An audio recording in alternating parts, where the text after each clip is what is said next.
আসসালামু আলাইকুম বন্ধুরা, কেমন আছেন সবাই? আলহামদুলিল্লাহ, আশা করছি সবাই ভালো আছেন, সুস্থ আছেন। আজকে আরেকটি রেসিপি নিয়ে আপনাদের কাছে হাজির হয়েছি। আজকে রান্না করবো হচ্ছে বিট আলু টমেটো।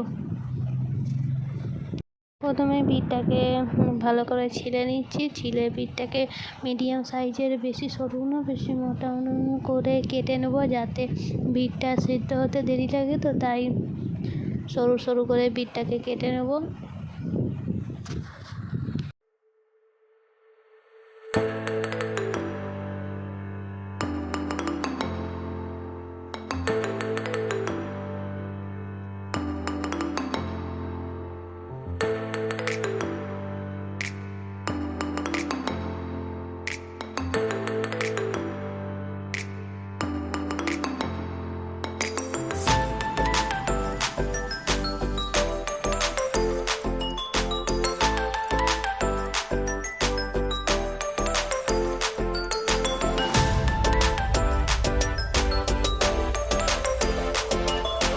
এখানে বিট রান্নার জন্য আলু কেটে নিয়েছি, বিটটাকে এইভাবে কেটে নিয়েছি, টমেটো, পেঁয়াজ আর আদা রসুনের পেস্ট।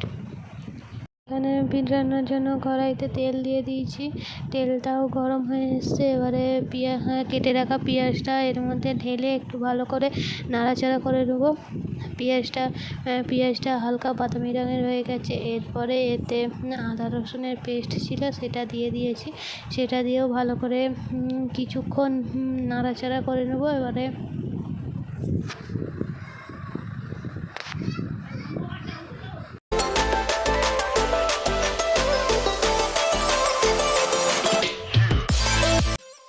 আদা রসুন নাড়াচাড়ার পরে এরপরে হচ্ছে কেটে রাখা টমেটোটা এর মধ্যে দিয়ে দেবো। টমেটোটা দিয়ে ভালো করে নাড়াচাড়া করে নেবো, যাতে টমেটো পেঁয়াজের সাথে মিশে গিয়ে। এবার আলুটাও দিয়ে দিচ্ছি। আলু, কেটে রাখা বিট, আলু আর বিট একসঙ্গেই দিতে হবে, কারণ বিটটা তো সেদ্ধ হতে সময় লাগে।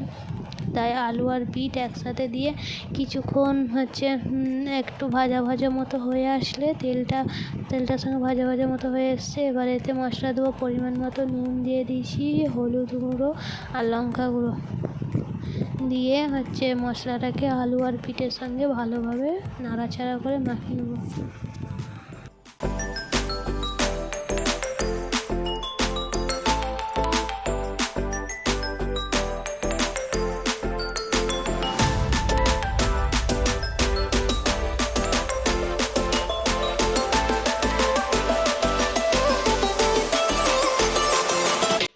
হালকা পানি দিয়ে কষবো। পানি দিয়ে কষতে হবে, অল্প পরিমাণ পানি দিয়ে কিছুক্ষণ কষার পরে তারপরে এতে পানি ঢেলে দেবো পরিমাণ মতো, যাতে বিট আর আলুটা একটু ডুবে ডুবে মতো থাকে সেদ্ধ হওয়ার জন্য। কষে নিয়ে এরপরে পানি ঢেলে দিচ্ছি। গায়ে গায়ে আলু আর বিটের গায়ে গায়ে থাকবে, বেশি যেন না পানি দেওয়া হয়। পানি দিয়ে দিয়েছি। পানি দিয়ে এটাকে চাপা দিয়ে দেবো, যাতে ভালোভাবে সেদ্ধও হয়ে যায়, পানিটা ফুটেও যায়।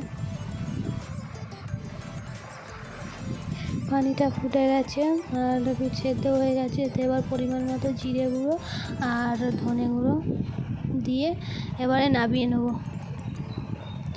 দেখুন কত সুন্দর কালার এসছে, এমন আঠালো আঠালো হবে। আর রেসিপিটা যদি ভালো লেগে থাকে তাহলে আপনাদের মতামত জানাবেন। আজকের মতো আল্লাহ হাফেজ।